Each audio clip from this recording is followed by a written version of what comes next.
Well, I guess it was before this nonsense. So, okay, Call Your Shot Gauntlet. They tried really hard to get a lot of people into this show, but it just did not work because they waited till the last goddamn second. Yeah. That's why you had, like, weird ones like The Demon, Dale Torborn. Right. And, I mean, Rocky Romero was kind of a cool surprise. A lot of people lost their minds with Rocky. But yes, Call Your Shot. There was a lot of good stuff in here. But once again, this was a 30-minute battle or gauntlet match. In the middle of the paper. There was a lot going on. We can't go into detail for everything. Like we know. I mean, do you want to list off all the wrestlers that like? I didn't bother putting. Yeah, Moose eliminated W. Morrissey, even though they were like teasing a tag team. Right. Well, they were somewhat semi-partners. Mm-hmm. I will say that Alicia and Eddie Edwards were hitting the two with sticks, and the pieces were flying everywhere. I'm like, this is going to hurt somebody. Across the way on this, Eddie Edwards did a dive, I think, on Morrissey, and it hit the crowd, and they were, like, looking backwards for, like, a long time. I think somebody in the crowd got knocked down. Oh. I'm not sure, but they were, like, looking down and over there. I noticed it after the dive. Right. So I was just wondering what the hell happened there. But there were like pieces of this. There were pieces of kendo stick flying everywhere, yeah.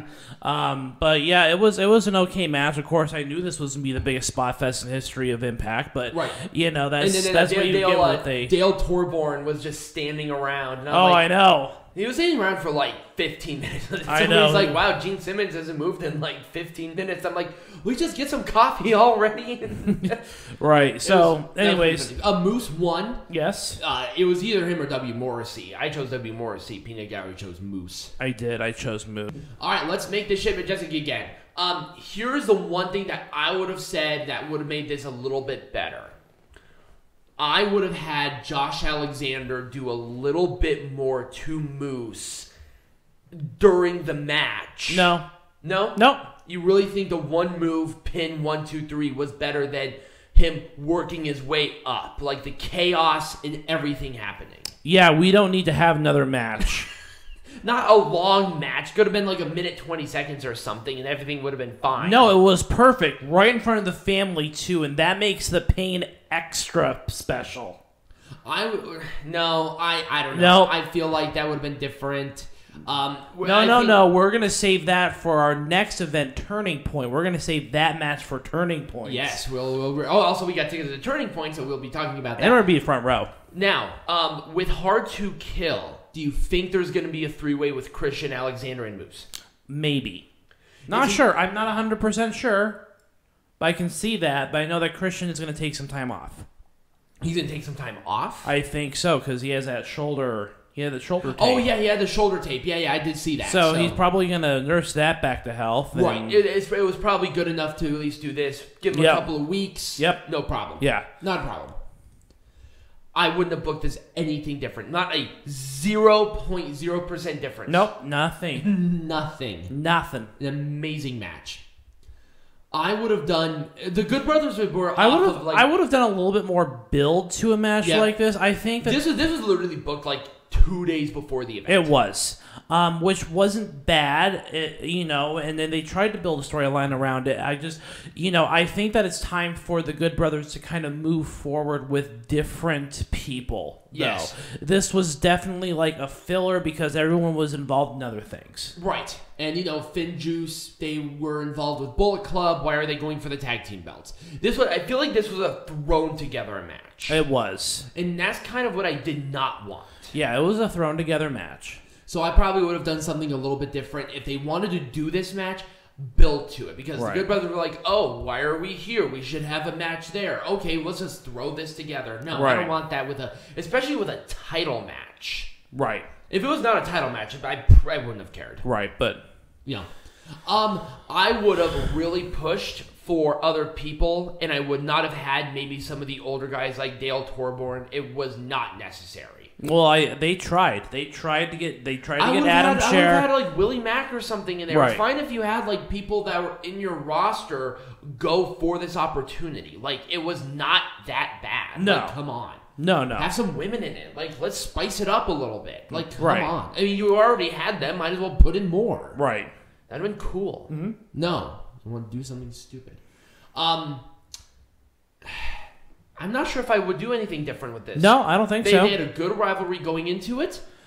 With Rhino you're establishing a great tag team, possibly going for the tag team champions. Wink, wink, and nudge, nudge. Exactly. Because it's already done with Violent by Design and with Rhino and Slater. Right. Or Heath, excuse me. Here's what I probably would have done different. I would have had Rhino go in there and really tease the hell out of even goring Heath. Mm-hmm. And then turning and goring like Joe Doring, going outside and then going for the tag. Right. I think that would have added that additional emotion instead of just going there and then going for the tag immediately. Yeah. Well, I would have booked that a little bit better because I swear if he was gonna go for the spear, people like, no, don't do it, and then goring the other person, that place would have erupted. That place would have blown up. Exactly. I wouldn't have done anything different. No. I think the triple threat going into it was great. This match exceeded my expectations. Yeah, it did. And it established 3 new contenders for the X Division champion, including the new champion. So right, exactly. Great all the way around. I couldn't have made this any more majestic even if I tried. I really wouldn't have done anything different, to be honest with you. Not really. Decay were just kind of lingering on these belts. It's a great debut, and also Impact is building in a lot of great tag teams in their women's division. They needed to hit with some oomph when going live on paper. Because I think there was a lot of flack. There was a lot of flack with bringing back the Impact Knockout Tag Team Champions because the roster wasn't very big. And having the inspiration. But now they have the manpower in there, and they're re-legitimatizing that division. Exactly. It works out really well. I'm excited. Yeah. And then with this exceeded my expectations. I'm curious to see what they're going to do. It's TBD. We don't know. But it was a great first showing for this. It absolutely was. All right, so after that, Peanut Gallery, let's talk about our experience, and let's talk about what happened before and after. Well, we didn't really do much. We were just sitting at the bar. Well, here's the thing. So we always go to the TGI Fridays there. Also, you can find us there. So there was a girl. I didn't know who it was at the time. She came up and asked about the belt. And I'm like, oh, just gained this. And she's like, oh, I'll follow you on Twitter. Okay, great. Apparently that was Sue Young. Oh, it was? It was Sue Young. Yes, it was 100% Sue Young because she was sitting with Rick Swann after. Oh, nice. Yeah, it was the same girl. So that was kind of cool. I'm like, oh, shit. So Sue Young, hi. So that was kind of neat. She was with like an older guy, so I'm going to assume that was like some sort of bodyguard or something. If somebody recognized her. Anyways, so let's see. Who did we have there? Well, there was Heath, there was Rhino, there was Joe Doring, there was oh my god, there were so many people. There were a lot of people. So we were there was Josh Matthews and Madison Rayne and were there. They always go to TGI. Yep. But they were they were just they were doing their own thing, so I kind of say I don't know the other guy, but he was sitting with D'Lo Brown because he's from there, so it wasn't a wrestler. I don't think D'Lo Brown was with a couple of people. I'm not sure who they were, so they were there. But D'Lo Brown's from Vegas, so I'm assuming that he's probably just hanging out there with his friends or whatever. How long did it take for like the rest of them? So Swann, Young, an older guy, and I think like one of the costume designers were sitting adjacent to us at a booth. Right, and then there was another booth with a couple of other people as well. Yes. There were 2 booths. I don't know the other And then people. we had Moose, Eddie Edwards, a producer that I think Peanut Gallery talked to the last time. There were 3 producers and sitting next to us. They got there for some shots, and there were some fans that were buying like all the wrestlers, like shots after shots, and they probably spent at least $200 or $300 on shots alone. Oh yeah.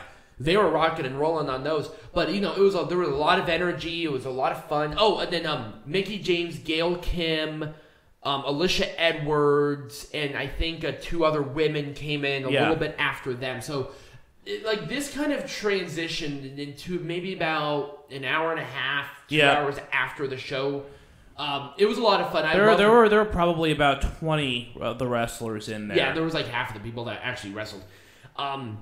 It was a lot of fun. I always enjoy going there and sitting with the wrestlers, and sometimes they'll talk to you, sometimes they don't. There was a guy that was sitting next to me that had nothing to do with it, but he was, very happy and cheerful and friendly. So, anyways, we had a good experience. It was. If you live in the Vegas area or if you have the opportunity to go to it, go to it. It's a lot of fun. It is. We're going to be there at Turning Point, and we'll be doing what we did this last time. We'll be sitting front row. We go to TGI Fridays before. We'll usually do like a beer or two and an appetizer, go to the show, and come back and do full dinner.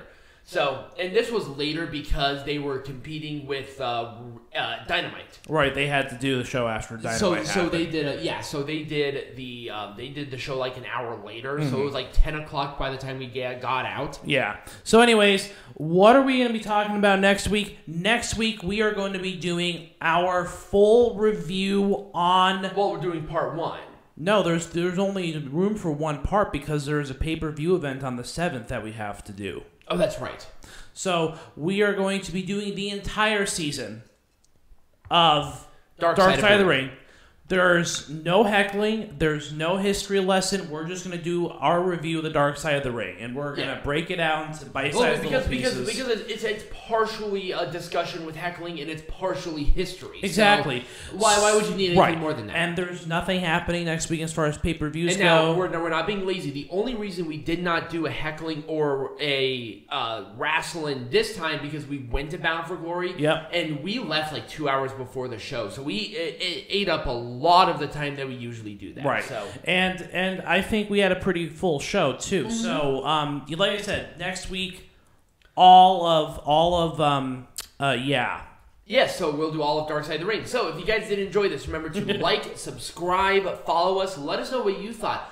Were you at Bound for Glory? Did you watch Crown Jewel? Let us know what you thought in the comments down below. Share it with your friends. Become a patron. Links will be in the link tree down below. And as always, be majestic.